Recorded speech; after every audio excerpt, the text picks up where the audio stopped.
I'm Debi Peverill, and you're listening to the weekly tip from Panel's Financial Training Group. So today I'm reminding you about the multi-generational housing tax credit in case it has slipped your mind. Do you have someone living with you who is either disabled or is over the age of 65?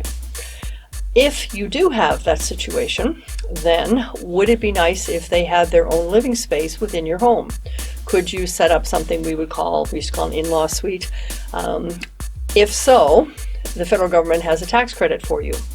They will give you back 15% of the amount that you spend on creating this in-law suite for someone over the age of 65 or someone who's disabled in order for them to have their own living space. So there's a couple rules, of course. The space has to include a kitchen, a bathroom, and their own entrance.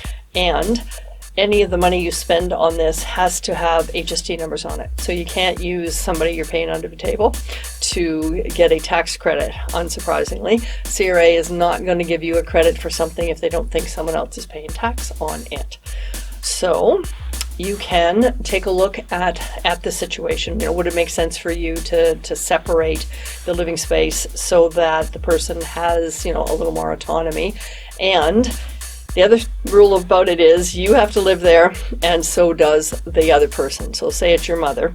You cannot just go to mom's house and fix it up, claim the credit, and leave her there. You have to both be living in the same house. So, depending on financial situation, is it enough of an incentive to want to have someone living with you who's a relative?